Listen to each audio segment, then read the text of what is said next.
الحمد لله نحمده ونستعينه ونستغفره ونتوب إليه ونعوذ بالله من شرور أنفسنا وسيئات أعمالنا من يهده الله فلا مضل له ومن يضلل فلا هادي له وأشهد أن لا إله إلا الله وحده لا شريك له وأشهد أن محمدًا عبده ورسوله صلى الله عليه وآله وصحبه وسلم تسليما كثيرا أما بعد. En cette journée du 29 de Shawwal 1444 de la Hijra du prophète sallallahu alayhi wa sallam, qui correspond au 19 mai 2023, on continue l'étude des questions qui ont été relevées par Hafiz ibn Ahmad al-Hakami rahmatullahi alayhi dans son livre A'lam al-Sunnah, et nous donnons la parole au lecteur pour qu'il lise la question numéro 10.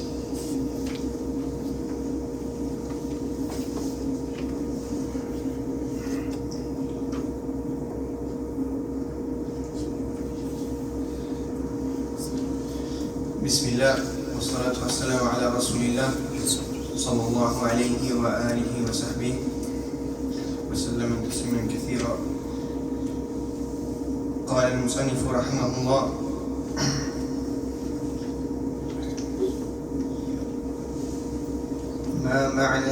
ما معنى إخلاص النية؟ ما معنى إخلاص النية؟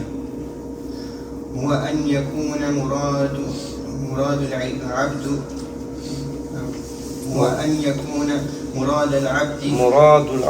مراد العبد بجميع أقواله وأعماله الظاهرة والباطنة ابتغاء وجه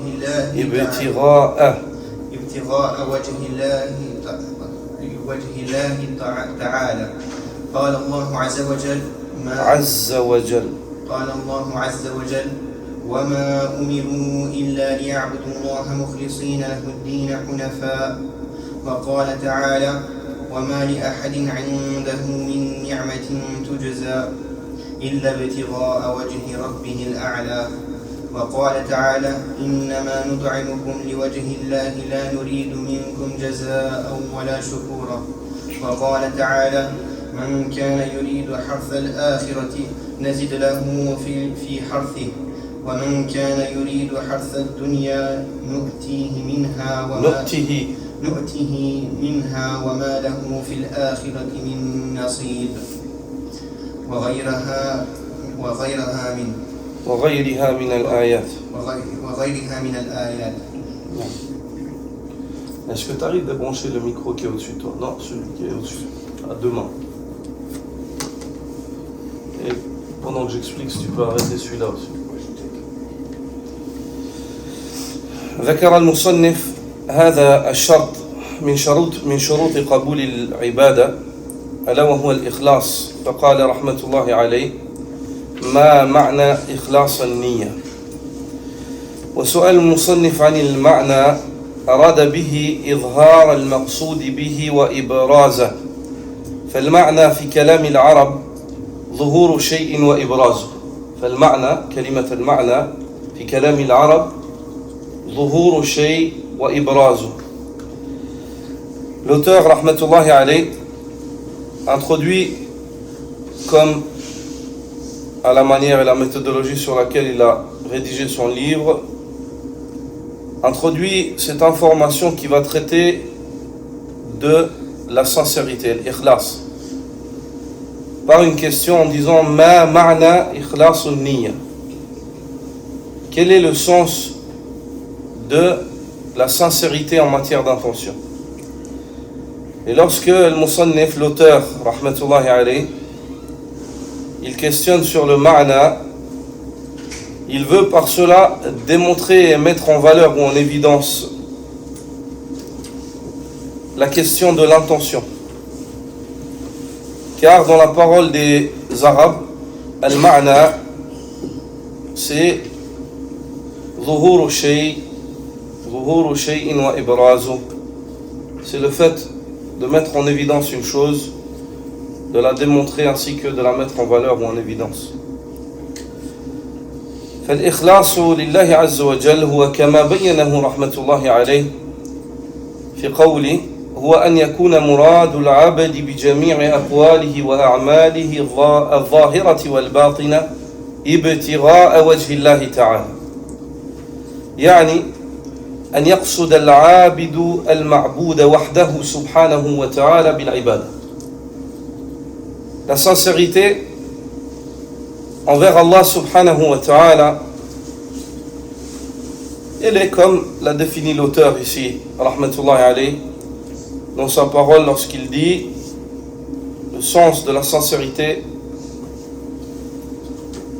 en matière d'intention, c'est que le but du serviteur à travers de l'ensemble de ses dires et de ses actes, tant cachés qu'apparents, soit la recherche de la face d'Allah, le Très-Haut, Azza wa Jal.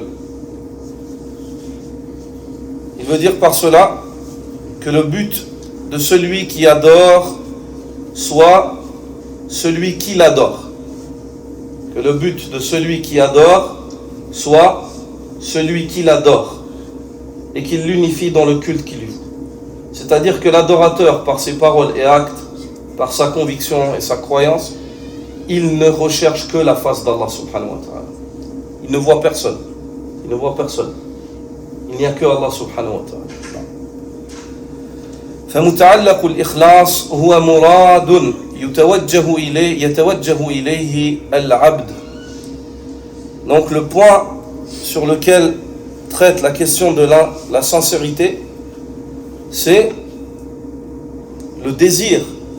Le désir, c'est celui que désire ou ce que désire le serviteur par son acte. Ce que désire le serviteur par son acte. C'est de cela que va traiter la sincérité. Il faut qu'il soit sincère. Qu'est-ce qu'il désire? Qui est-ce qu'il désire et qu'est-ce qu'il désire par son acte? Et lorsqu'il aura soigné son désir, c'est-à-dire celui qu'il désire et ce qu'il désire par son acte, et qu'il aura réussi à atteindre le salut en cela, à ce moment-là on parlera d'un homme sincère. On dira que c'est un homme qui est mukhlas, qui est sincère. فإن الذين يتوجه إليهم بالأعمال أنواع مختلفة.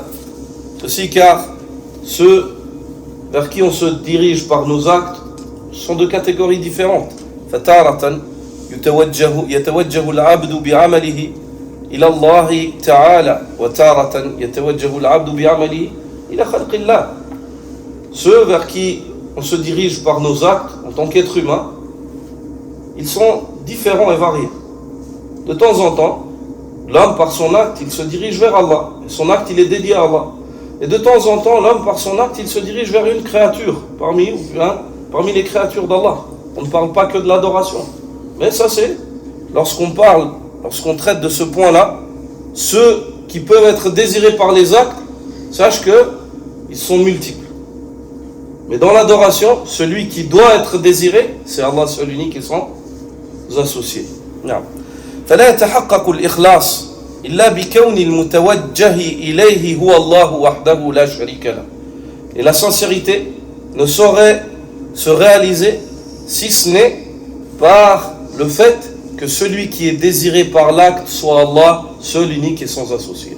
Une personne sincère, dite mukhlas, une personne qui atteint l'ikhlas, c'est une personne qui par son acte ne désire qu'Allah subhanahu wa ta'ala. ويكون ذلك في جميع أعماله الظاهرة والباطنة. Et ceci, comme l'auteur le dit, il le réalise dans toutes ses œuvres, dans tous ses actes, qu'ils soient apparents ou qu'ils soient cachés. والحامل له هو ابتغاء وجهه تعالى. Et la chose qui le pousse à désirer Allah subhanahu wa ta'ala par son acte, apparent ou caché, c'est parce qu'il désire la face d'Allah. Il désire la plus belle des récompenses au paradis, Yawm al-Mazid, Ru'yatullah Azza wa Jal. Il désire regarder Allah Azza wa Jal et le contempler au paradis. Le plus grand des délices, c'est le fait de voir Allah Azza wa Jal. Wujuhu yawma idhin nadira ila rabbiha nadira. Ce jour-là, où certains visages seront resplendissants en train de contempler ou de regarder leur Seigneur. والحامل له هو ابتغاء وجه الله تعالى أي طلب مرضاته سبحانه فالابتغاء هو الطلب والإرادة. Et ce qui le pousse donc à désirer Allah, à être sincère dans le culte, à rechercher Allah par son acte, c'est parce qu'il désire le visage d'Allah Azzawajal, il désire l'agrément d'Allah subhanahu wa ta'ala, il désire par cela, lorsqu'on dit al-ibtira, c'est al-talab wal-irada. Al-ibtira, c'est-à-dire il désire fortement et il demande fortement l'agrément d'Allah subhanahu wa ta'ala par son nom. وأبين مما ذكره المصنف كما قال الشيخ صالح العصيمي حفظه الله هنا يعني في تعريف الإخلاص هناك يعني عبارة أبين وألخص مما ذكره حافظ الحكمي رحمة الله عليه وهي الإخلاص شرعا هو تصفية القلب من إرادة غير الله. الإخلاص شرعا هو تصفية القلب من إرادة غير الله. Il y a une manière d'exprimer la sincérité, une expression, une définition de la sincérité qui est plus simple et plus courte que ce qu'a évoqué le Hafiz al-Hakami lorsqu'il dit que la sincérité c'est le but du serviteur, c'est que le but du serviteur à travers l'ensemble de ses dires et actes, tant cachés qu'apparents, soit la recherche de la face d'Allah le Très-Haut. Ça c'est une définition qui est juste, mais il y a une manière plus simple encore de définir cela, comme le dit le Cheikh Salih al-Usaymi Hafidhahullah, lorsqu'il dit al-ikhlasu shar'an huwa tasfiyatul qalbi min iradati ghayrillah. Al-ikhlasu shar'an huwa tasfiyatul qalbi min iradati ghayrillah. La sincérité dans la définition religieuse, dans la terminologie religieuse, c'est le fait d'épurer le cœur du désir de tout autre qu'Allah. Tasfiyatul qalb min iradati ghayrillah. C'est le fait que ce cœur-là, il soit vide. On le nettoie de tout autre désir qu'Allah subhanahu wa ta'ala. وإلى ذلك أشار الشيخ حفظه الله صالح العصيمي بقوله إخلاصنا لله صف القلب من إرادة سواه فاحذر يا فطن. إخلاصنا لله صف القلب من إرادة سواه فاحذر يا فطن. Il dit, notre sincérité envers Allah, elle consiste au fait d'épurer le cœur du désir de tout autre que lui. Fahdhar ya fatin. Prends garde, ô toi qui est perspicace, qui est doué d'intelligence, qui est doué d'un esprit éveillé. Ikhlasuna lillahi saffi al-qalba min iradati siwahu fahdhar ya fatin. Notre sincérité envers Allah consiste au fait d'épurer le cœur du désir de tout autre qu'Allah. Prends garde à cela, ô toi qui est doté d'un esprit éveillé. فالإخلاص يتحقق بشيئين. فالإخلاص يتحقق بشيئين.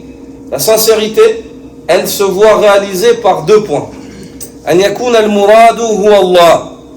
Le fait que celui que tu désires par l'acte, c'est Allah subhanahu wa ta'ala. وأن يصف القلب من إرادة غير الله. Et le fait de purifier le cœur de tout autre désir, du désir de tout autre qu'Allah.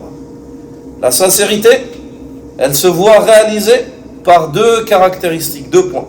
La première, le fait que dans ton acte, quand tu t'engages, tu désires Allah. Et la deuxième, c'est que tu nettoies ton cœur du désir de tout autre que lui. À ce moment-là, on dira d'un homme qui a réussi cela qu'il est mukhlas, qu'il est sincère.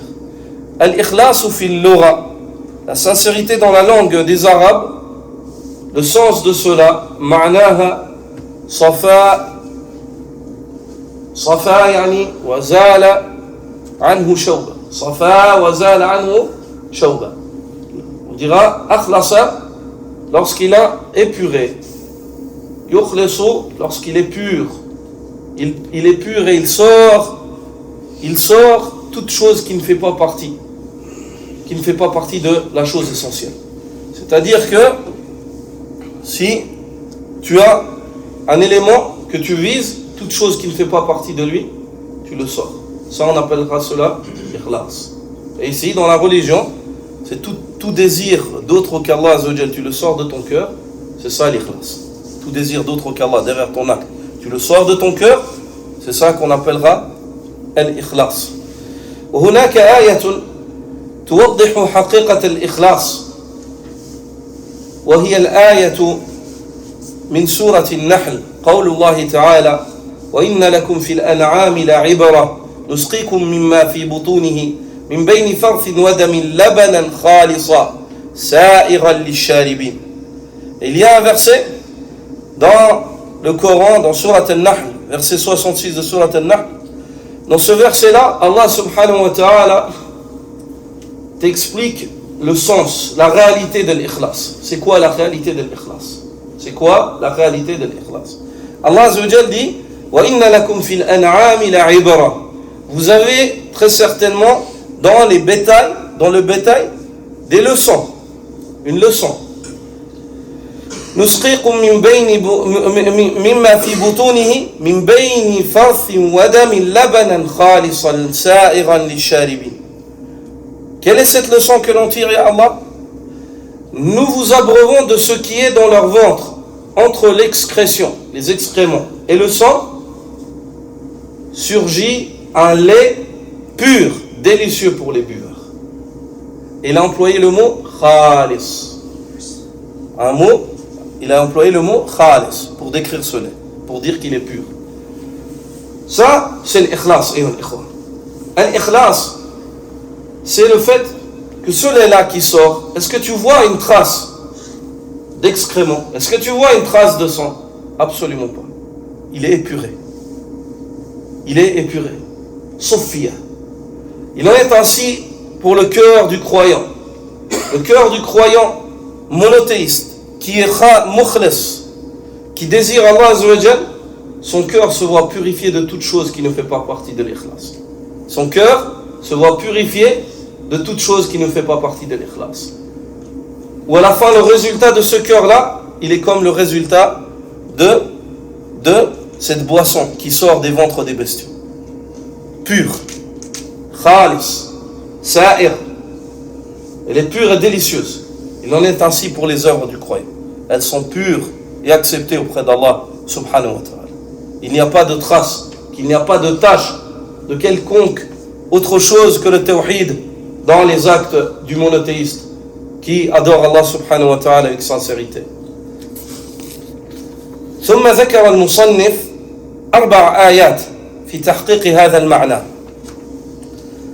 الأولى قوله تعالى وما أمروا إلا ليعبدوا الله مخلصين له الدين حنفاء ويقيموا الصلاة وحنفاء الآية ودلالتها على مقصوده رحمة الله عليه في قوله تعالى مخلصين له الدين. L'auteur ici a évoqué 4 versets pour s'argumenter en matière de sincérité. 4 versets dans la parole d'Allah Azza wa Jal pour s'argumenter en matière de sincérité. Le premier de ces versets, وَمَا أُمِرُوا إِلَّا لِيَعْبُدُوا اللَّهَ مُخْلِصِينَ لَهُ الدِّينَ حُنَفَاءَ. Premier des versets, dans la parole d'Allah Azza wa Jal, et il ne leur a été commandé que, cependant, que d'adorer Allah lui vouant un culte exclusif. Hunafa, en tant que pur monothéiste. En tant que pur monothéiste. Et la partie soulevée, vous pouvez relever ici dans le verset, la partie موضع الشاهد من الآية مخلصين له الدين, en lui vouant un culte exclusif. مخلصين له الدين, en lui vouant un culte exclusif. والحنيف هو المائل عن الشرك المقبل على الله عز وجل بالتوحيد والطاعة. Et le hanif, l'homme qui est hanif, c'est celui qui s'écarte. C'est celui qui s'écarte du polythéisme et se dirige vers Allah Azza wa Jal par le monothéisme et l'obéissance. Et c'est la milla d'Ibrahim, al-Hanifiyya. Al-Hanifiyya, c'est la nation d'Ibrahim.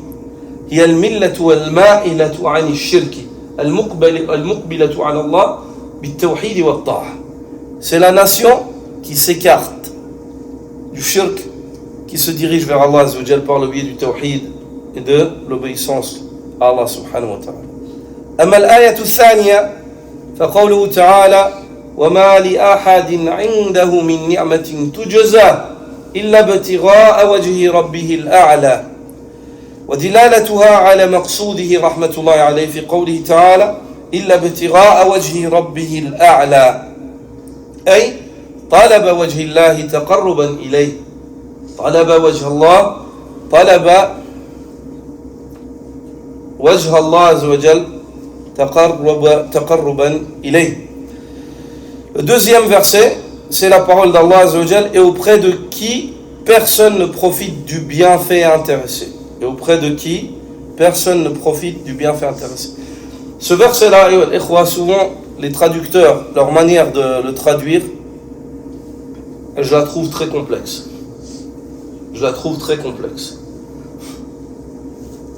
Dans la plupart des traductions que j'ai pu lire en français, elle est très complexe. Et auprès de qui personne ne profite du bienfait intéressé.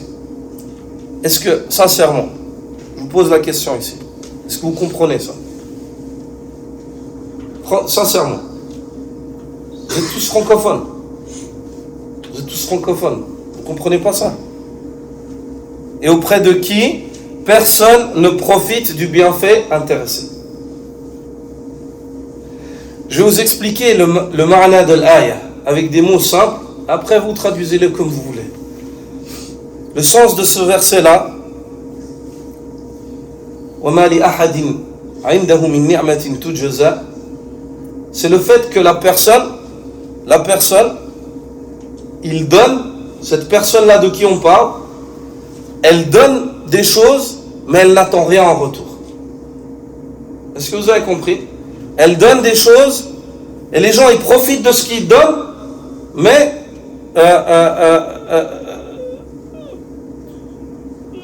personne en fait, il donne pas parce qu'il attend quelque chose en retour de ces gens. Est-ce que vous avez compris? Je pense qu'il faudrait revoir la traduction de ce verset-là, à mon avis, et son interprétation. Il s'agit ici de Abu Bakr as-Siddiq, radiyallahu ta'ala. Il s'agit ici de Abu Bakr as-Siddiq, radiyallahu ta'ala anhu. Abu Bakr as-Siddiq, radiyallahu ta'ala anhu, libérait des esclaves à Mecca. Il libérait des esclaves qui étaient faibles, majoritairement. Son père lui dit, Ya Bunay, pourquoi libérer pour libérer des esclaves? Pourquoi tu ne libères pas des esclaves forts et bien portants, qui peut-être un jour, lorsque Quraysh se retourneront contre toi, ils pourront être d'une utilité? Il a dit, Innama uridu bidhalika wajha Allah. Il a dit, je fais cela car je désire le visage d'Allah. J'attends rien de وَمَا لِأَحَدٍ عِنْدَهُ مِنْ نِعْمَةٍ تُجْزَى إِلَّا ابْتِغَاءَ وَجْهِ رَبِّهِ الْأَعْلَى. Et personne auprès de lui ne tire profit d'une faveur en devant rendre cela par quelque chose. C'est cela le sens du verset. Il fait cela car il recherche le visage de son Seigneur, le Très-Haut. Est-ce que vous avez compris? Donc, ici, la partie par laquelle que l'auteur emploie comme argument, c'est la parole d'Allah, illa batira awajhi rabbihil a'la, si ce n'est à la recherche du visage de son Seigneur le Très-Haut. C'est-à-dire qu'il fait cela à la recherche du visage d'Allah subhanahu wa ta'ala. Al-ayatu thalitha, qawluhu ta'ala, innama nut'imukum liwajhi Allah, لا نريد منكم جزاء ولا شكورا. ودلالتها على مقصوده رحمة الله عليه في قوله تعالى إنما نطعمكم لوجه الله أي متقربين إليه وحده بإرادتنا. متقربين إليه وحده بإرادتنا. وتمام الآية براءة من إرادة غيره لا نريد minkum jaza'an wala shukura. Le troisième verset, c'est la parole d'Allah subhanahu wa ta'ala, dans le sens du verset, innama nut'imukum liwajhillah la nuridu minkum jaza'an wala shukura. C'est pour le visage d'Allah que nous vous nourrissons. Nous ne voulons de vous ni récompense ni gratitude. Et ici, la partie pertinente par laquelle s'argumente l'auteur quant au chapitre, c'est Nut'imukum innama nut'imukum liwajhillah. Et nous ne vous nourrissons, et ce n'est que pour le visage d'Allah que nous vous nourrissons. Et ce n'est que pour le visage d'Allah que nous vous nourrissons. Et l'autre partie du verset, elle témoigne du fait qu'ils ont épuré leur intention de tout autre désir. Lorsqu'ils disent La nuridu minkum jaza'an wala shukura.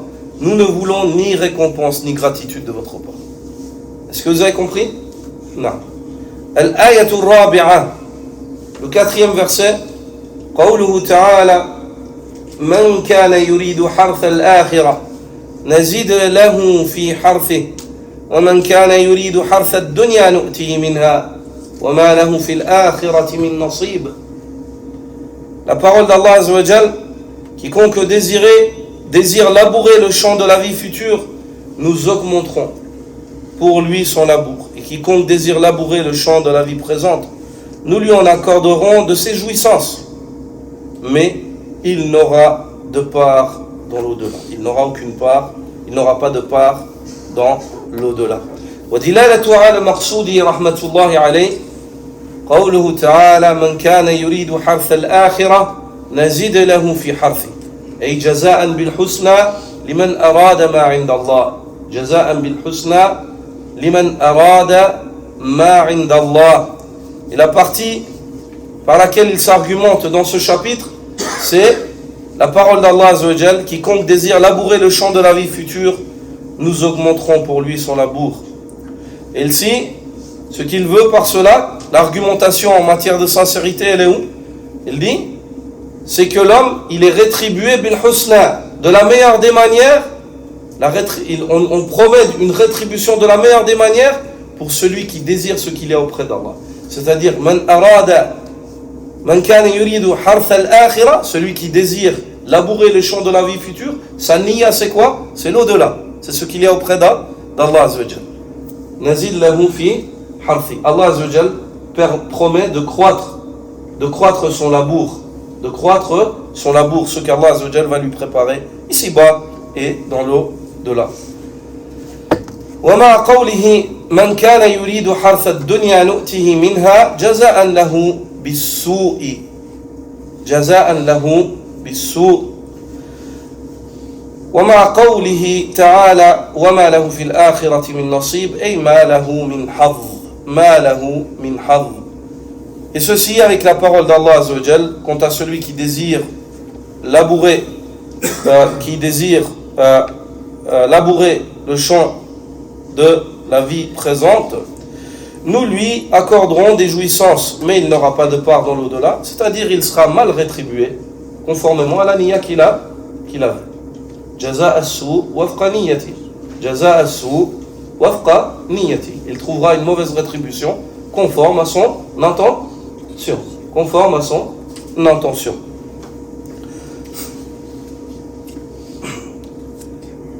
ودلالة هذه الآية على ما ذكره المصنف بدلالة اللزوم باللازم ليست دلالة صريحة. Et l'argumentation que fait ici l'auteur par rapport au chapitre de la sincérité, ce n'est pas une argumentation qui est dite directe. Dalalatun zahira. C'est pas une dalala qui est zahira. C'est pas une argumentation qui est évidente. La dalala dans la charia, elle est de deux catégories. Une argumentation directe, comme on vient de voir avec les autres versets précédents. وَمَا أُمِرُوا إِلَّا لِيَعْبُدُوا اللَّهَ مُخْلِصِينَ لَهُ الدِّينَ. ظاهرة, pertinente, évidente. Et l'autre catégorie d'argumentation, dilalatun billazim. Dilalatun billazim. Une argumentation par implication. Billuzum. Et ici, c'est une argumentation par implication. Ici, ça implique la sincérité. Celui qui désire l'au-delà, ça veut dire qu'il était sincère. Il cherchait Allah Azza wa Jal et ce qu'il y a auprès d'Allah. Allah lui promet d'augmenter son labour. Est-ce que vous avez compris Il n'a pas parlé de la sincérité directement, le verset. Al-aya lam tatakallam an al-ikhlas, yani ظاهرا بل باللازم يفهم أنها يعني تعالج قضية الإخلاص. فهمتم? Est-ce que vous avez compris? C'est pas d'une manière directe qu'elle traite l'argumentation en matière de sincérité, mais c'est d'une manière indirecte, par implication. Bil-luzum, par implication, elle traite de la question de la sincérité. Ça implique la question de la sincérité. Celui qui désire labourer le champ de l'au-delà, Allah Azza wa Jal dit, nous augmenterons son labour. C'est-à-dire celui qui, son labour, il sera augmenté conformément à son désir. Et ce désir-là, il était bâti sur quoi? Sur la sincérité, la recherche d'Allah et de ce qu'il est auprès d'Allah. Par implication, par l'ouzon. Est-ce que vous avez compris? واضح هذا؟ نعم.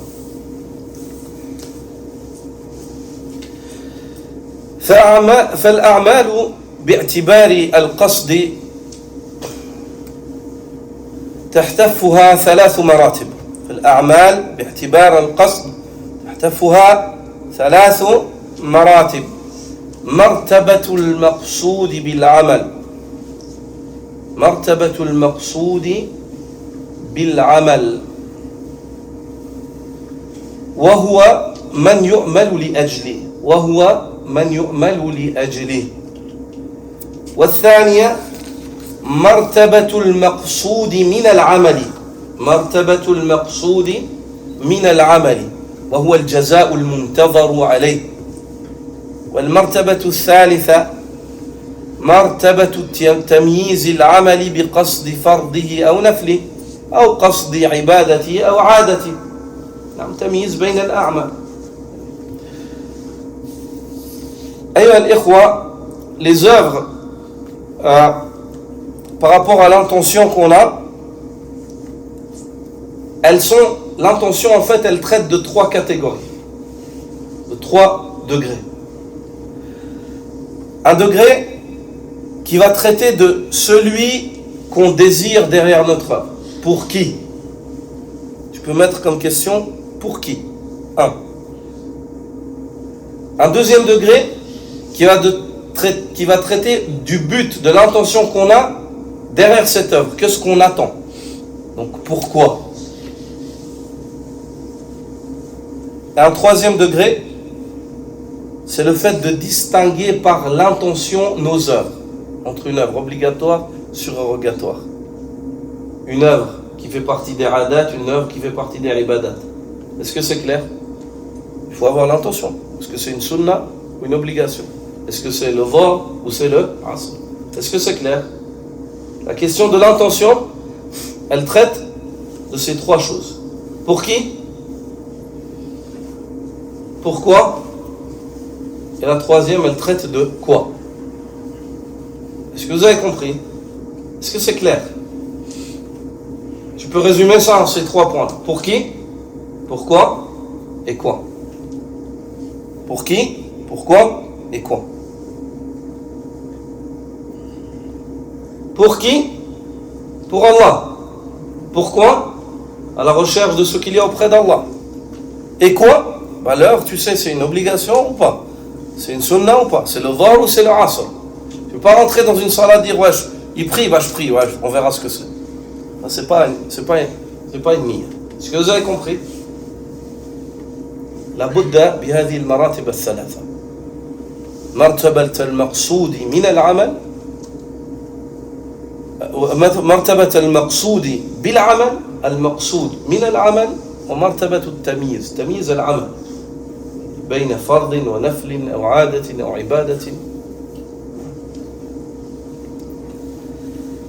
فالمرتبتان الأوليان يقع الخلط بينهما مع اختلاف تعلقهما. Souvent, les deux premières catégories qui ont été évoquées, pour qui et pourquoi, souvent les gens ils ne distinguent pas bien entre ces deux-là. Ils ne distinguent pas bien entre ces deux-là. Alors que chacune d'entre elles est reliée à un point précis. Pour qui? Donc pour qui tu fais cet acte d'adoration? Pourquoi? Qu'est-ce que tu attends derrière l'acte d'adoration?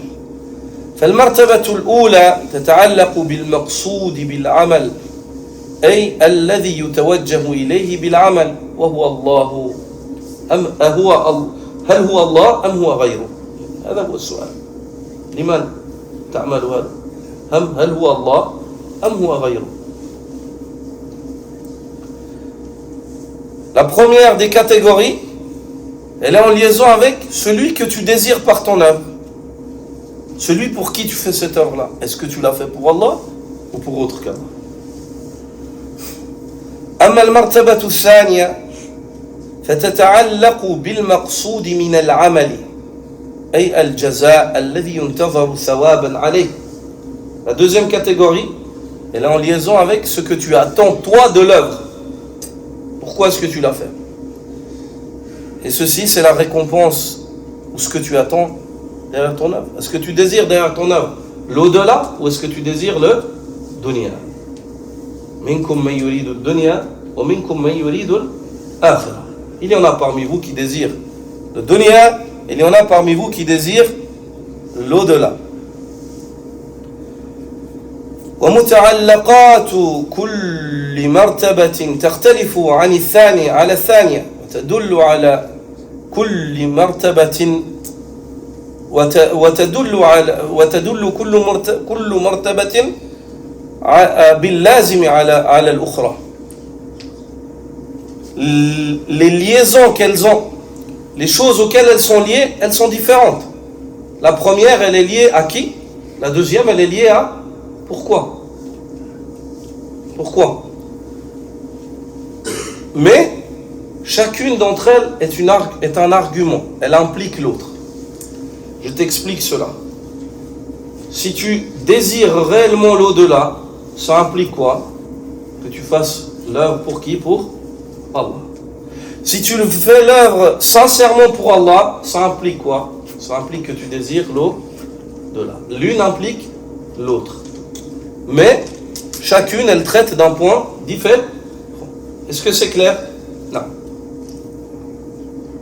فمثلا إذا ذكر الرياء فإن متعلقه يعني بأي المرتبتين. La deuxième t'as dit?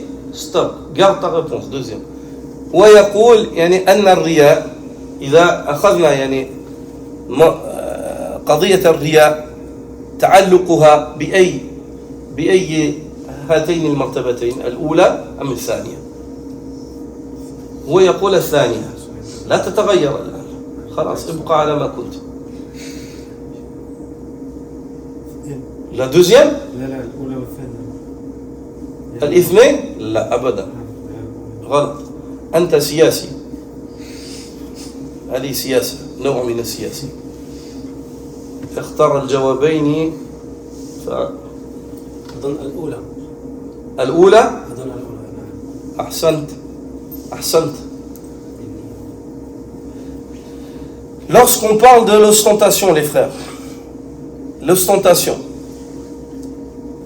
dans lequel de ces deux degrés elle va traiter? Avec lequel de ces deux? On a parlé, on a un degré, c'est pour qui tu fais l'œuvre, l'autre degré, c'est pourquoi tu l'as fait. Dans lequel des deux degrés? Le premier ou le deuxième? Pour qui ou pourquoi? Vous comprenez la question? Ou bien je m'explique pas bien? Pour qui? Qui d'autre? Réponds. Lui il a dit pourquoi? Lui il a dit les deux, ça c'est la réponse des politiciens. Ils visent large comme ça, ils auront toujours raison.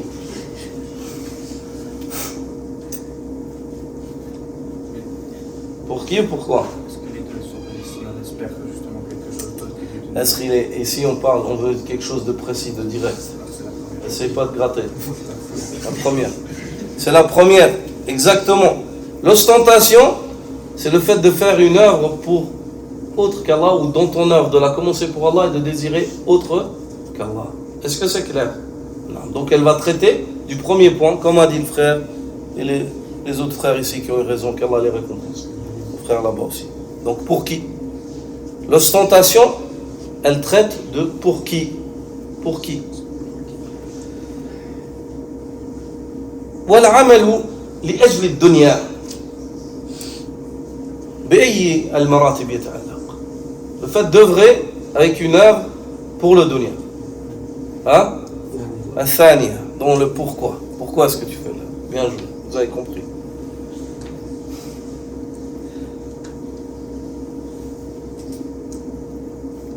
وفهمتم الآن أن الإخلاص يقابله أمران.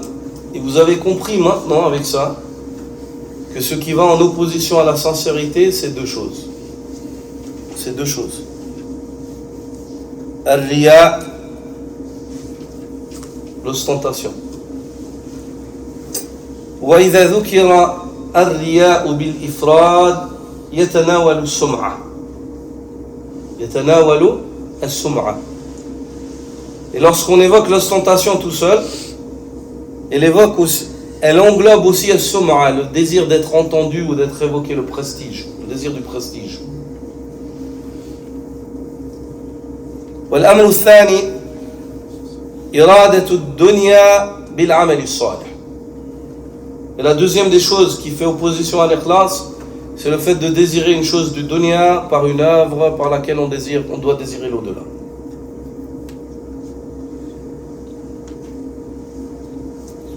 أما الرياء فتعريف الرياء والسمعة كما قال ابن حجر الهيتمي رحمة الله عليه الرياء مأخوذ من الرؤية والسمعة من السماع. Ibn Hajar al-Haytami رحمة الله عليه dit الرياء, l'ostentation, c'est pris de ru'ya, le fait d'être vu, l'envie d'être vu. والسمعة, c'est pris d'as-sama', l'envie d'être entendu, l'envie d'être entendu. Même si une fois de plus, je vous le dis, lorsque Ar-Riya est évoqué tout seul, il englobe as-sum'a. Il englobe as-sum'a. Al-Hafiz ibn Hajar, quant à lui, rahmatullah alayhi, dit فالرياء يتعلق بحاسة البصر والسمعة تتعلق بحاسة السمع. الرياء, l'ostentation, elle est reliée avec le sens de la vue. Tu as envie de tirer la vue des gens, que ce sens-là il vienne vers toi, des autres. Et le sum'a تتعلق بحاسة السمع. Et le sum'a, elle est reliée avec le sens de l'ouïe. Tu as envie d'attirer leurs oreilles. Tu as envie qu'ils t'entendent, qu'ils t'écoutent. Al-Hafiz dit toujours dans le Fath الرياء هو إظهار العبادة لقصد رؤية الناس لها فيحمد صاحبها. الرياء, c'est le fait d'exprimer l'adoration ouvertement devant les gens avec l'intention d'être vu, afin qu'ils te voient. Et puis, qu'ils te louent pour cette adoration. Ils disent Masha'Allah. Le deuxième des points, qui faisait entrave à l'ikhlas, c'est lequel? La recherche du dunya. La recherche du dunya par une œuvre pieuse. La recherche du dunya, iradatu dunya, bi'amalin salihin. Bi'amalin salihin. Il est rapporté de Ubay ibn Ka'b, radiyallahu ta'ala anhu, que le prophète sallallahu alayhi wa sallam a dit بشر هذه الأمة بالتيسير والسناء والرفعة بالدين والتمكين في البلاد والنصر فمن عمل منهم بعمل الآخرة للدنيا فليس له في الآخرة من نصيب. Ubay ibn Ka'b radiyallahu ta'ala anhu rapporte et dit que le prophète sallallahu alayhi wa sallam a dit annonce la bonne nouvelle à cette communauté de la facilité qu'Allah lui accorde ainsi que de la supériorité de l'élévation par la religion et de la domination sur terre et du secours d'Allah. Celui qui dans cette communauté musulmane, dans cette communauté yani ummatul ijaba, Celui qui, dans cette communauté, pratique un acte de l'au-delà pour la vie d'ici-bas, n'aura aucune part dans l'au-delà. Celui qui, de cette communauté, pratique un acte de l'au-delà pour la vie d'ici-bas, avec l'intention d'ici-bas, il n'aura aucune part dans l'au-delà. Parmi les alamat, parmi les manières par lesquelles l'homme peut jauger, évaluer sa personne, c'est le fait qu'il voie qu'il regarde si cette œuvre-là, lorsque il n'y a pas le dunya derrière elle, est-ce qu'il l'a fait ou pas? S'il voit que lorsqu'il n'y a pas le dunya, il ne la fait pas, c'est mieux qu'il arrête cette œuvre. S'il n'arrive pas à changer sa niya, c'est mieux qu'il se dirige vers un autre. Est-ce que c'est clair? Non. Ça, c'est parmi les moyens pratiques par lesquels l'homme jauge sa personne en cela. Les frères, pas de communication, ni avec le regard, ni avec les sourires pendant le danse.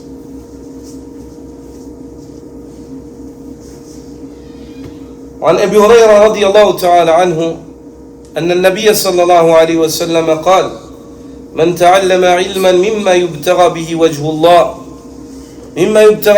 الله عز وجل لا يتعلمه إلا ليصيب به عرضا من الدنيا لم يجد عرف الجنة يوم القيامة.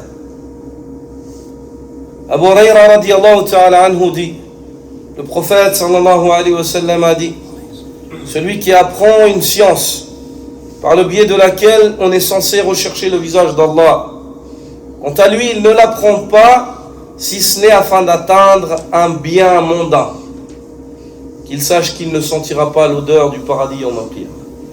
Qu'il ne sentira pas l'odeur du paradis Yawm al-Qiyamah. Donc ce hadith-là est un argument contre le danger de désirer le dunya, de ne pas être mukhlis, sincère, de désirer le dunya par une œuvre de l'au-delà. ويجمع هذه المعاني قوله تعالى الذي استدل به المؤلف: من كان يريد حرث الآخرة نزد له في حرثه ومن كان يريد حرث الدنيا نؤته منها وما له في الآخرة من نصيب. Et ces sens-là qui viennent d'être évoqués dans ces hadiths sont englobés par la parole d'Allah Azza wa Jal, celle par laquelle l'auteur s'argumente, le 4e verset, lorsque Allah Azza wa Jal, dans le sens du verset, dit: celui qui désire labourer le champ de la vie future, nous allons augmenter son labour pour lui. Quant à celui qui désire labourer le champ de la vie mondaine, nu'tihi minha, nous allons lui accorder une jouissance éphémère, une part de jouissance éphémère de celle-ci. Wa ma lahu fil akhirati min nasib, et il n'y a pour lui dans l'au-delà aucune part. Il n'aura aucune part dans l'au-delà. Allah Azza wa Jal, ayyuha al-ikhwa, lorsqu'il évoque les versets du Hajj dans Surat al-Baqarah, il évoque deux catégories de personnes. Ceux qui sont attachés au dunya et qui par leurs actes, même par leurs actes religieux, ne désirent que le dunya. Et ceux qui sont pieux, qui désirent l'au-delà, la belle finalité est de se sauver du châtiment de l'enfer, mais qui demandent à Allah Azza wa Jal de ses faveurs dans le dunya aussi. Allah subhanahu wa ta'ala dit: فَمِنَ النَّاسِ مَنْ يَقُولُ رَبَّنَا آتِنَا فِي الدُّنْيَا وَمَا لَهُ فِي الْآخِرَةِ مِنْ خَلَاقٍ. Il y a parmi les gens ceux qui disent: ô notre Seigneur, accorde-nous ici-bas. Toutes leurs demandes, elles sont liées au dunya. Il n'y a jamais l'akhirah dedans. وَمَا لَهُ فِي الْآخِرَةِ مِنْ خَلَاقٍ. Qu'ils sachent qu'ils n'ont aucune part dans l'au-delà. وَمِنْهُمْ, et il y en a parmi eux, مَنْ يَقُولُ رَبَّنَا آتِنَا فِي الدُّنْيا حَسَنَةً وَفِي الْآخِرَةِ حَسَنَةً وَقِنَا عَذَابَ النَّارِ. Il y en a parmi eux qui disent: ô notre Seigneur, accorde-nous une bonne part ici-bas ainsi qu'une bonne part dans l'au-delà, et préserve-nous du châtiment de l'enfer. L'imam Ibn Kathir relate dans le tafsir de ce verset-là, selon Abdullah ibn Abbas radiyallahu anhuma, annahu qala كان قوم من الأعراب يجيئون إلى الموقف فيقولون اللهم اجعله عام غيث وعام خصب وعام ولاد حسن. Il y en a parmi, Ibn Abbas dit, il y a parmi les Bédouins qui venaient se tenir à Arafat, puis ensuite ils invoquaient. Ils disaient, oh Allah, fais en sorte que cette année-là soit une année de pluie, une année de fertilité, une année dans laquelle tu nous accordes des bons enfants, une bonne progéniture. Ils demandaient que des choses du dunya. Que des choses du dunya. La yadhkuruna min amri al-akhirati shay'a, qala Ibn Abbas, ils ne demandaient rien en liaison avec l'au-delà. Que le dunya. فأنزل الله فيهم, Allah a révélé à leur sujet, فمن الناس من يقول ربنا آتنا في الدنيا وما له في الآخرة من خلاق. Allah a révélé à leur sujet ce verset. Il y a parmi les gens ceux qui viennent et disent, ô notre Seigneur, accorde-nous dans le dunya. Quant à ceux-là, qu'ils sachent qu'ils n'ont aucune part dans l'au-delà. Ils demandent que le dunya. Comme l'a dit Ibn Abbas. وكان يجيء بعضهم آخرون من المؤمنين فيقولون ربنا آتنا في الدنيا حسنة وفي الآخرة حسنة وقنا عذاب النار. Et il y en a d'autres qui venaient parmi les croyants, les bons croyants d'Ibn Abbas, et demandaient à Allah Azza wa Jalla en lui disant, ô notre Seigneur, accorde-nous une bonne part ici-bas et une bonne part dans l'au-delà, et sauve-nous du châtiment de l'enfer, du châtiment du feu. فأنزل الله عز وجل فيهم, Allah a révélé sur eux, أولئك لهم نصيب مما كسبوا والله سريع الحساب. Ceux-là auront une part de ce qu'ils ont acquis, et Allah Azza wa Jalla est prompt à faire des comptes. Il leur accordera ce qu'ils ont demandé, dans le dunya, dans l'au-delà, et de les sauver du châtiment. Allah Azza wa Jalla leur accordera. Wallahu sari'ul hisab. Et Allah est rapide en matière de comptabilité. Il fait rapidement les comptes des serviteurs. ولهذا مدح من يسأله للدنيا والأخرى dit Ibn Abbas. Et c'est pour cela ولهذا مدح من يسأله للدنيا والأخرى. C'est pour cela qu'à l'époque du prophète sallallahu alayhi wa sallam, on a fait les éloges de celui qui implore Allah pour le dunya et l'au-delà. On a fait les éloges, et ça fait partie du hadith du prophète sallallahu alayhi wa sallam. Le fait que l'homme demande les hasanat du dunya et de l'ukhra. Les hasanat ici-bas et dans l'au-delà.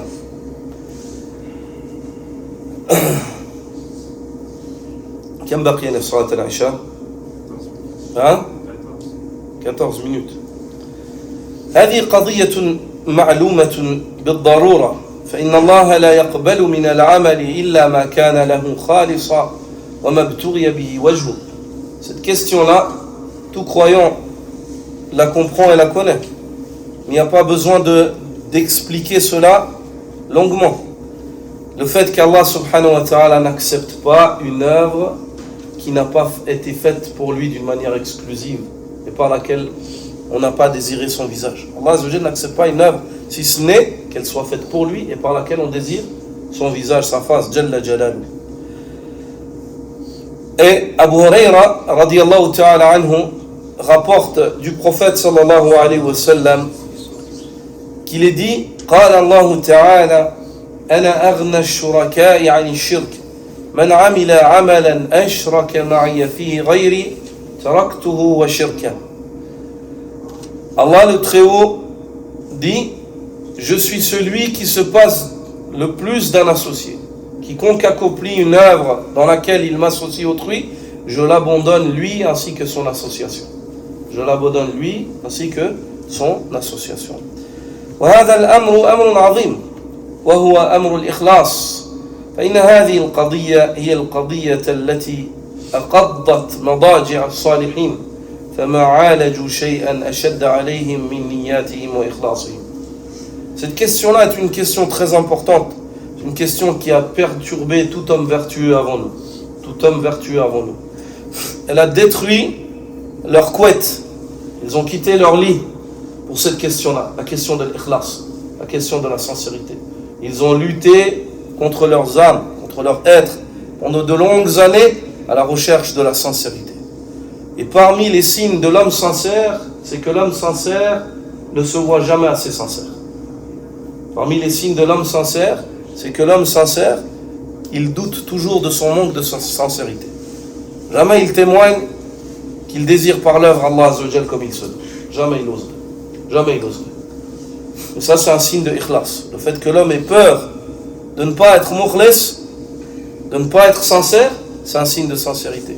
Et le fait que l'homme témoigne de sa sincérité, ceci n'est pas un signe de sincérité. Le fait que l'homme dise « je suis sincère », ceci est un signe de manque de sincérité. C'est un signe de manque de sincérité. فالرياء الذي يضاد الإخلاص أمره خطير يا عباد الله وقد وصفه النبي صلى الله عليه وسلم بالشرك الأصغر. L'ostentation, elle est dangereuse. C'est pas une affaire légère. L'homme, il peut très facilement tomber là-dedans. Il faut qu'il craigne al-riya. Faut pas qu'il se dise, moi je suis sincère, je suis sincère, je viens à la mosquée, je suis sincère. Non, c'est pas gagner le combat. Il se peut que, par ta venue à la mosquée, ne jouez pas avec les styles, ouais. Par ta venue à la mosquée, il se peut que tu sois atteint d'un désir d'être vu, d'ostentation. Donc c'est pas gagné. Son affaire, elle est très dangereuse.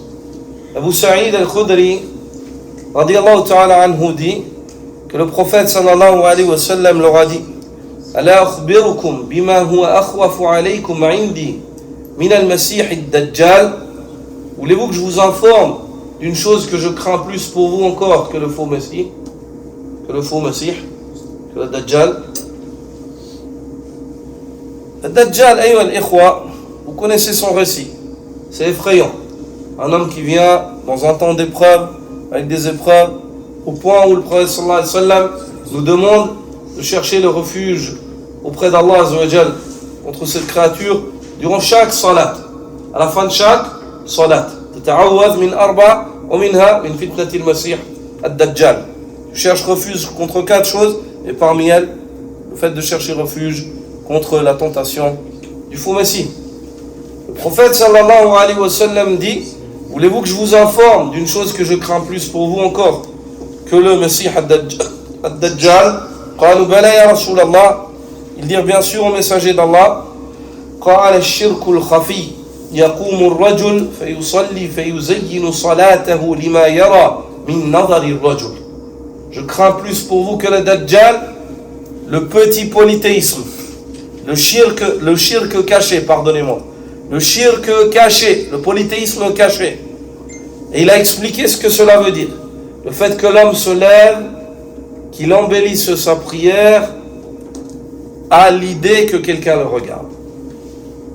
Le prophète sallallahu alayhi wa sallam craignait cela pour nous beaucoup plus que le Dajjal.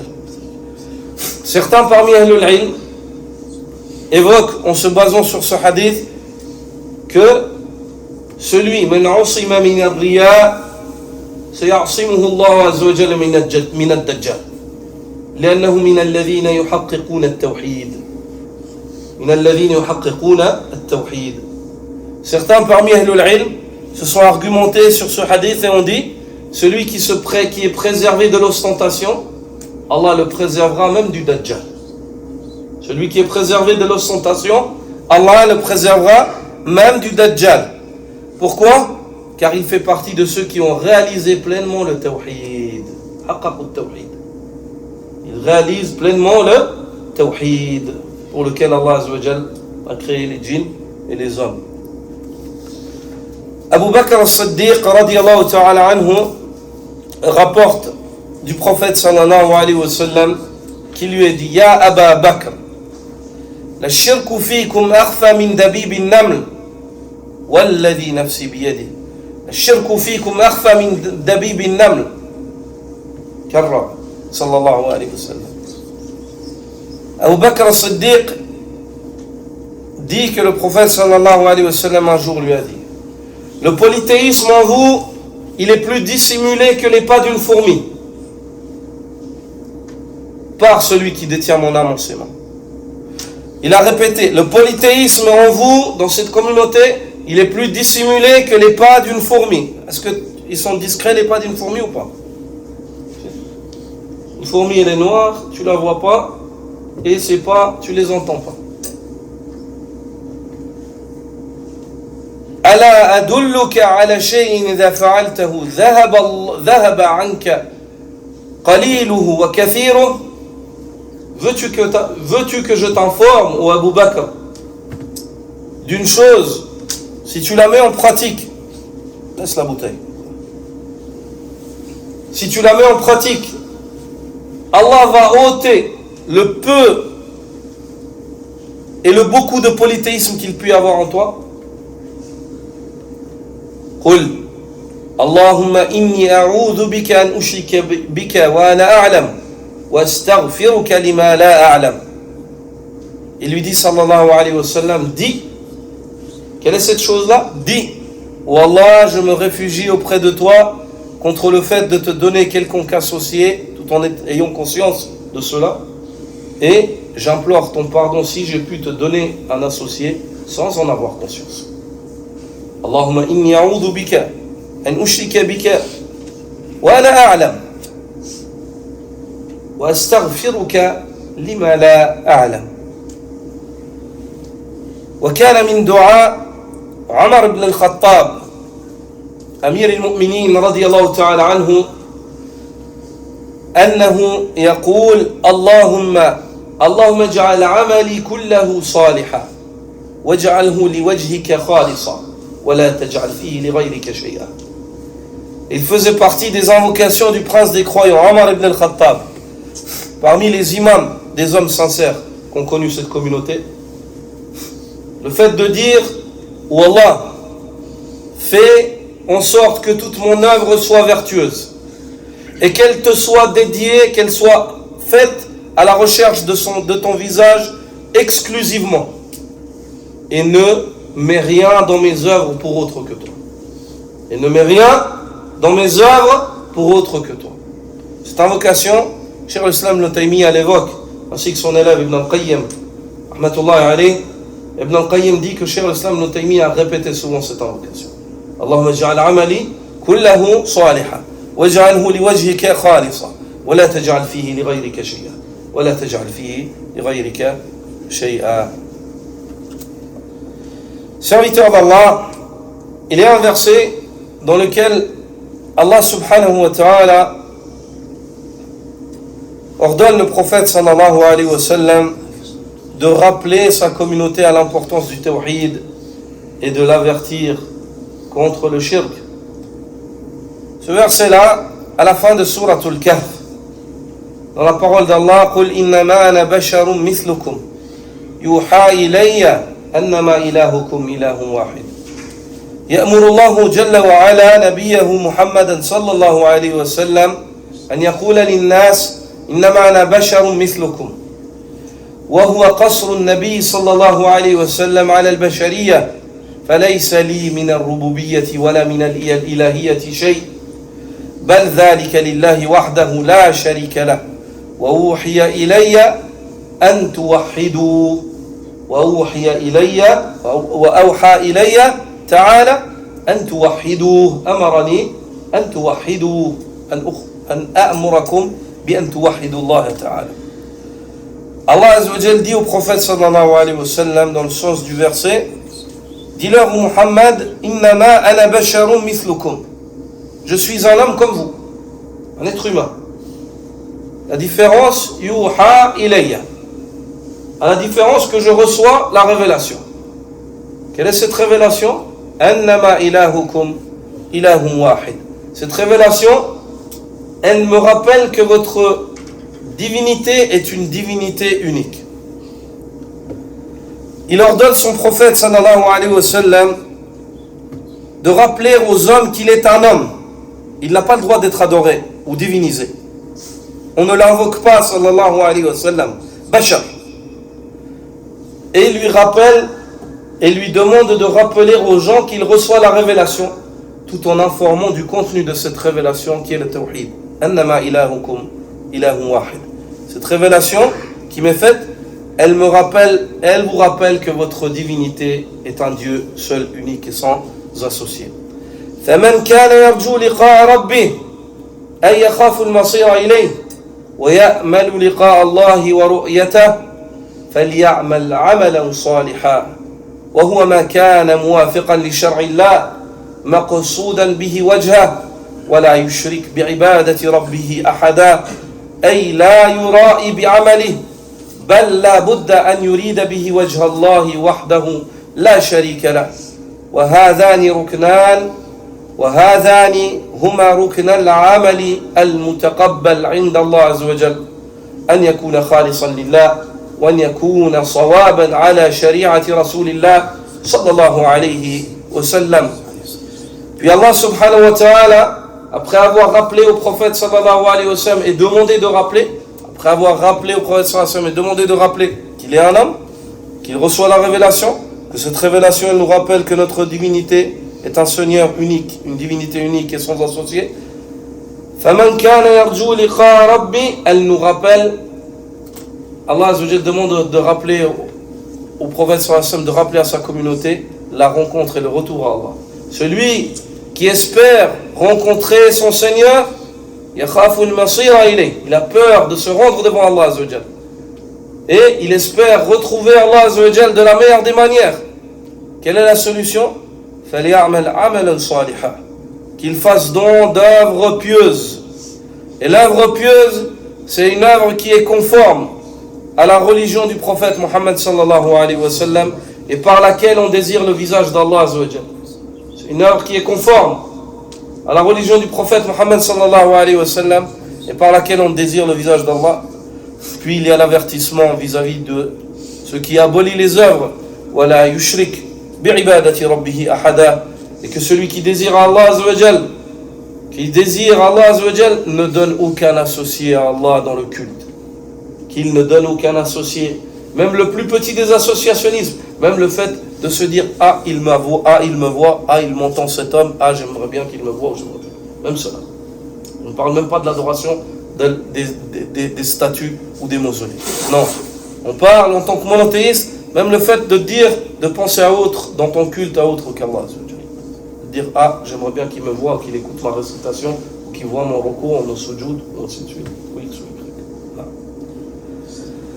Imam Ibn al-Qayyim, ayyuha al-ikhwa, dit au sujet de ce verset-là, Ay kama annahu ilahun wahid, comme Allah Azza wa Jalla est une divinité unique, qui est la seule des divinités à mériter d'être adorée, wala ilaha siwa, il n'y a de droit d'adoration, personne d'autre n'a le droit d'être adoré si ce n'est lui. فكذلك ينبغي أن تكون العبادة له وحده. Donc, par conséquent, ceci implique que l'adoration doit lui revenir dans son entièreté, seul, unique et sans associé, vu qu'il est unique. فكما تفرد بالإلهية يجب أن يفرد بالعبودية. Tout comme Allah Azza wa Jal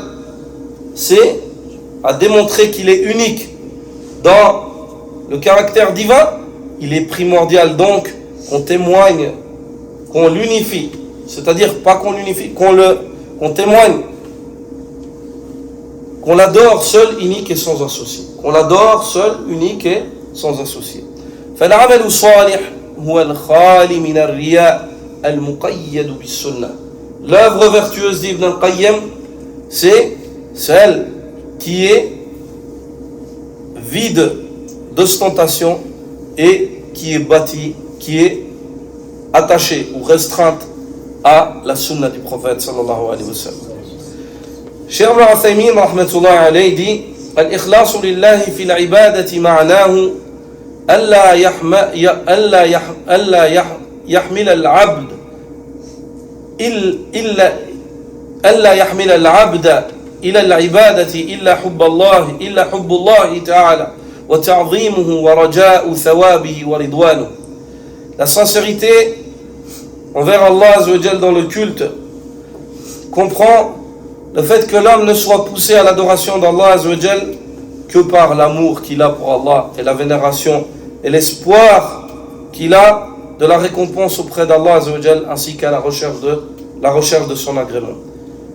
C'est pour cela qu'Allah subhanahu wa ta'ala dit le cheikh lorsqu'il parle du prophète Muhammad sallallahu alayhi wa sallam dans Surat al-Fath, il évoque et dit, ainsi que de ses compagnons, Muhammadun Rasulullah والذين معه أشداء على الكفار رحماء بينهم تراهم ركعا سجدا يبتغون فضلا من الله ورضوانا. Muhammad, messager d'Allah, ceux qui sont avec lui sont rudes avec les négateurs et miséricordieux entre eux. Tu les vois constamment en recours, constamment inclinés, sujjada et prosternés. Pourquoi ils font cela? يبتغون فضلا من الله ورضوانا. Ils font cela à la recherche des faveurs d'Allah et de son agrément. L'imam Ibn al-Qayyim dit من أراد بعمله غير وجه الله ونوى شيئا غير التقرب إليه وطلب الجزاء منه فقد أشرك في نيته وإرادته. Celui qui désire par son œuvre autre que le visage d'Allah Azza wa Jal et a pour intention le fait de s'approcher vers cet autre qu'Allah Azza wa Jal, et il recherche d'être rétribué par autre qu'Allah. فقد أشرك في نيته وإرادته. Il a donné des associés à Allah Azza wa Jal dans son intention et dans ce qu'il désire. والإخلاص أن يخلص لله في أفعاله وأقواله وإرادته ونيته. Et la sincérité, c'est le fait qu'il soit sincère pour Allah Azza wa Jal et envers Allah dans ses actes, ses paroles, ce qu'il désire et ce qu'il a comme intention. وهذه هي الحنفية ملة إبراهيم التي أمر الله بها عباده كلهم. Ceci, c'est la Hanafiya, la nation d'Ibrahim, la nation monothéiste, celle par laquelle Allah Azza wa Jal ordonne tous ses serviteurs. ولا يقبل من أحد غيرها. Et Allah n'acceptera jamais autre que celle-ci comme nation pour ses serviteurs. Tu peux venir être fatigué toute la journée avec du shirk et des autres voies, Allah n'acceptera jamais cela de toi. Ce qu'il accepte, c'est le monothéisme, le tawhid. وهي حقيقة الإسلام. Et elle est la réalité même de l'islam. الذي قال الله عنه ومن يبتغي غير الإسلام دينا فلن يقبل منه وهو في الآخرة من الخاسرين. Elle est la réalité même de l'islam, celui au sujet duquel Allah Azza wa Jal dit, celui qui désire une autre religion que l'islam, ceci ne sera jamais accepté de lui et il sera dans l'au-delà du nombre des perdants. وهي ملة إبراهيم. Et c'est la nation d'Ibrahim. التي من رغب عنها فهو من أسفه السفهاء. C'est la nation d'Ibrahim, celle dont celui qui s'écarte de cette nation-là, il fait partie des plus faibles d'esprit. Il fait partie de ceux qui sont les plus faibles en matière d'esprit. Serviteurs d'Allah, la finalité de l'ostentation, c'est l'enfer malgré les lourds efforts. La finalité de l'ostentation, c'est l'enfer, et ceci malgré les lourds efforts. Abu Huraira radiyallahu ta'ala anhu dit سمعت رسول الله صلى الله عليه وسلم يقول, j'ai entendu le prophète sallallahu alayhi wa sallam dire إن أول الناس يقضى يوم القيامة عليه رجل استشهد فأتي به فعرفه نعمه فعرفها. La première des personnes sur laquelle la sentence sera levée le jour de la résurrection, c'est un homme qui est mort martyr. On le ramènera et on le fera reconnaître les faveurs qui lui ont été accordées, il les reconnaîtra les unes après les autres. قال فما عملت فيها. On lui dira, qu'as-tu donc fait de ces faveurs? قال قاتلت فيك حتى استشهد. Il dira, j'ai combattu pour toi, oh Allah, jusqu'à ce que j'ai trouvé la mort. قال كذبت. On lui dira, tu mens. ولكنك قاتلت لأن يقال جريء فقد قيل. ثم أمر به فسحب على وجهه حتى ألقي في النار. Et on lui dira tu mens, mais tu as plutôt combattu afin qu'on dise de toi qu'il est courageux. Et on a dit cela. Puis on ordonnera de le prendre, il sera traîné sur son visage jusqu'à ce qu'on le jette en enfer.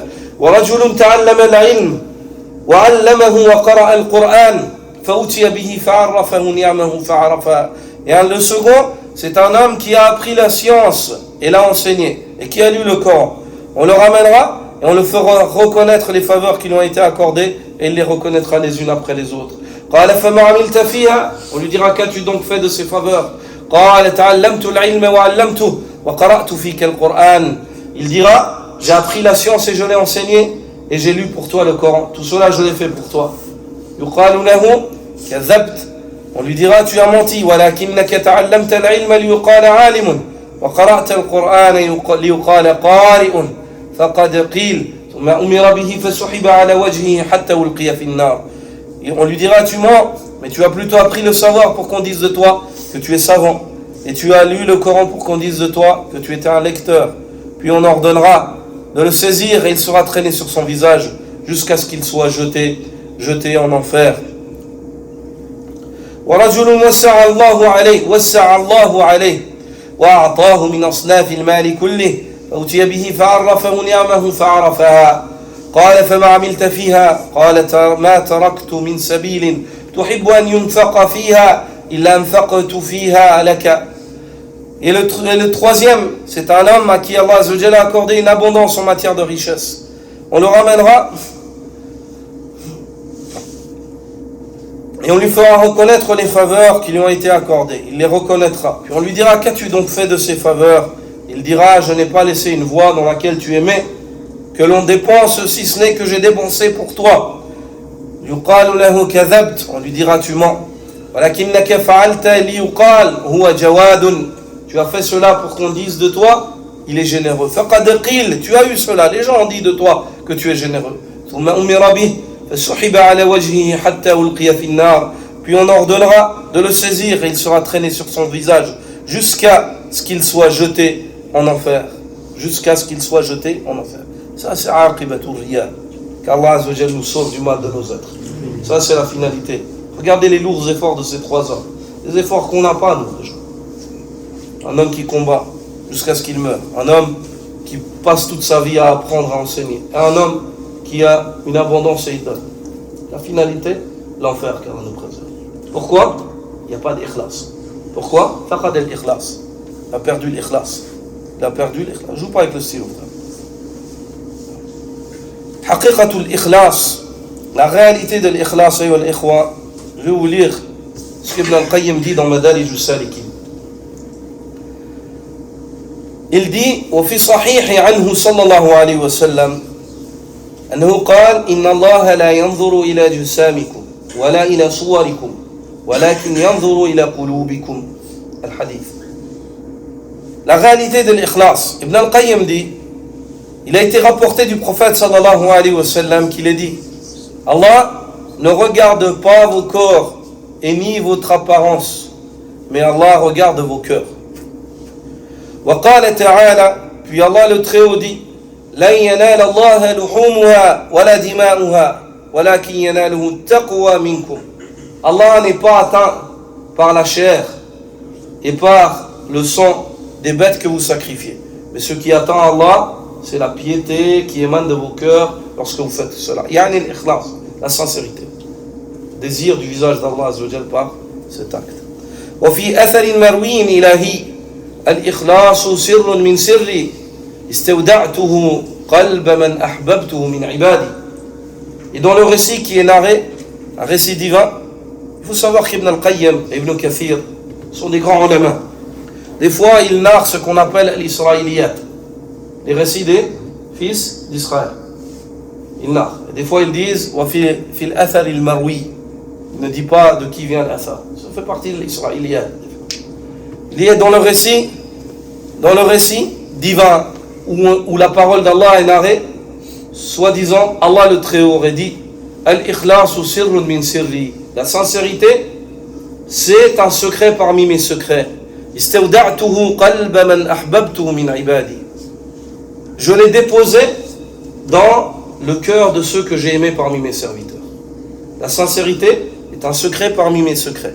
Je l'ai déposé dans le cœur de ceux que j'ai privilégiés, j'ai aimé parmi mes serviteurs. وقد تنوع ابن القيم dit وقد تنوعت عباراتهم في الإخلاص والصدق والقصد واحد. Et la manière de définir la sincérité et la véracité chez les savants, elle est variée. Mais le but final, c'est le même. C'est le fait de désirer Allah Azza wa Jal sincèrement. فقيل هو إفراد الحق سبحانه وتعالى بالقصد في الطاعة. Il a été dit que la sincérité, c'est le fait de vouer un culte exclusif à Allah Azza wa Jal, d'avoir pour but Allah Azza wa Jal d'une manière exclusive dans nos actes d'obéissance. وقيل تصفية الفعل عن ملاحظة المخلوقين. C'est le fait d'épurer l'acte du désir d'être vu par les créatures. وقيل هو التوقي من ملاحظة الخلق حتى عن نفسك. C'est le fait de s'écarter, de se préserver du désir d'être vu par les créatures. Au point même où l'homme, il ne s'intéresse même plus à lui-même quand il est mukhlis. Ça ne lui intéresse pas ce qu'il pense lui de lui. Il veut savoir ce qu'Allah pense de lui. Non. والصدق التنقي من مطالعة النفس. Quant à la véracité, c'est le fait que l'homme se détache de prendre en considération sa personne. C'est-à-dire il ne se considère pas, il veut qu'obéir à Allah Azza wa Jalla. والمخلص لا رياء له والصادق لا إعجاب له. L'homme sincère, il n'est pas ostentateur, il n'est pas ostentatoire. Et l'homme véridique, il ne se complaît pas. L'homme sincère, il ne recherche pas à être vu. Et l'homme qui est véridique, ses œuvres, elles ne lui plaisent pas. Il ne se dit pas, Masha'Allah, j'ai fait ci ou je vais arriver à ça. La i'jaba lahu. Wa la yatimmu al-ikhlasu illa bis-sidq. Et la sincérité pleine ne saurait être réalisée que par le biais de la véracité. Wa la sidqu illa bil-ikhlas. Et l'homme véridique ne peut être véridique s'il n'est pas sincère. Wa la yatimmani illa bis-sabr. Quant à ces deux-là, elles ne peuvent être réalisées que par le biais de la patience, dit Ibn al-Qayyim. Tu peux ni être sincère, ni être véridique. Tu ne peux pas être sincère sans être véridique. Et tu ne peux pas être véridique sans être sincère. Et tu ne peux ni être sincère, ni véridique si tu n'es pas patient. Ibn al-Qayyim dit. Tu ne peux ni être sincère, ni véridique si tu n'es pas patient. وقيل من شهد في إخلاصه الإخلاص احتاج إخلاصه إلى إخلاص. Il a été dit, celui qui voit dans sa sincérité une sincérité, qu'il sache que sa sincérité a encore besoin de sincérité. Subhanallah. Est-ce que vous avez compris cela? من شهد في إخلاصه الإخلاص احتاج إخلاصه إلى إخلاص. Celui qui voit en sa sincérité une sincérité, qu'il sache que sa sincérité a encore besoin de sincérité. Il n'a pas encore atteint la sincérité. Non. فنقصان كل مخلص في إخلاصي بقدر رؤية إخلاصي. فنقصان كل مخلص في إخلاصي بقدر رؤية إخلاصي. Et le manquement de chaque homme sincère en matière de sincérité, il réside dans le fait de se voir lui-même sincère. Et le manquement de chaque homme sincère en sincérité, c'est chaque fois qu'il se voit avoir atteint, il se dit avoir atteint lui-même la sincérité. فإذا سقط عن نفسه رؤية الإخلاص صار مخلصا مخلصا. Lorsque, dit Ibn al-Qayyim, lorsqu'il se voit plus sincère, il voit qu'il n'arrive pas à être sincère. Il se dit, je ne suis pas assez sincère. Chaque fois, il se voit manquant en sincérité. Il dit, à ce moment-là, il devient sincère et il devient mukhlis, c'est-à-dire il est sincère, ou mukhlas et ukhlisa. C'est-à-dire il est sincère et il a été purifié de ne pas être sincère. Il a été purifié de ne pas être sincère. Il est élu et choisi par Allah subhanahu wa ta'ala. وقيل الإخلاص استواء أعمال العبد في الظاهر والباطن. Il est dit que la sincérité, c'est le fait que les œuvres du serviteur extérieur, elles ressemblent à ce qu'il y a dans son intérieur. C'est-à-dire son intérieur et son extérieur, ils soient égaux. Certains des Sahaba disaient La takhafu min Umar, fa inna batinahu ka zahiri. N'aie pas peur de Omar. Ce qu'il y a à l'intérieur de lui, c'est ce que tu vois en apparence. C'est-à-dire, il ne cache pas ce qu'il y a. Ce qu'il y a à l'intérieur de lui, dans son secret, c'est ce que tu vois en apparence. Il n'est pas du tout hypocrite. La yunafiq, radiyallahu ta'ala anhu. Warriya'u an yakuna zahirahu khayran min batini. Et l'ostentation, c'est le fait que son côté extérieur soit meilleur que son côté intérieur. والصدق في الإخلاص أن يكون باطنه أعمر من ظاهره. Et la véracité en matière de sincérité, l'homme véridique en matière de sincérité, c'est le fait que son intérieur soit bien meilleur que son extérieur. Que son intérieur soit bien meilleur que son extérieur. وقيل الإخلاص نسيان رؤية الخلق بدوام النظر إلى الخالق. Il a été dit d'Ibn al-Qayyim que la sincérité, c'est le fait d'oublier les créatures en regardant constamment en direction du Créateur. C'est-à-dire, tu t'en fiches de ce que les gens pensent, tu penses à Allah. Tu penses à Allah Azza wa Jalla. وَمَنْ تَزَيَّنَ لِلنَّاسِ بِمَا لَيْسَ فِيهِ سَقَطَ مِنْ عَيْنِ اللَّهِ. Et celui qui s'embellit aux yeux des gens, il se part de parures qui à la base il n'a pas, il ne les fait pas pour Allah, il fait ça pour être vu. سَقَطَ min aynillah. Il s'éloigne du regard d'Allah. Allah ne le regarde pas. Allah ne le regarde pas. ومن كلام الفضيل يعني ابن عياض رحمة الله عليه ترك العمل من أجل الناس رياء والعمل من أجل الناس شرك والإخلاص أن يعافيك الله منهما. Al-Fudayl ibn Iyad a dit le fait de délaisser une œuvre pour les gens, ça fait partie de l'ostentation. L'ostentation et l'ikhwa, c'est pas seulement de faire l'œuvre. L'ostentation, elle peut te pousser à délaisser l'œuvre. À cause du fait que quelqu'un te voit, t'arrêtes de faire une œuvre. Parce que tu te gênes du regard des gens. Ça, c'est du riya. Fudayl ibn Iyad dit, délaisser une œuvre pour les gens, c'est de l'ostentation. Faire l'œuvre que pour les gens, c'est du polythéisme.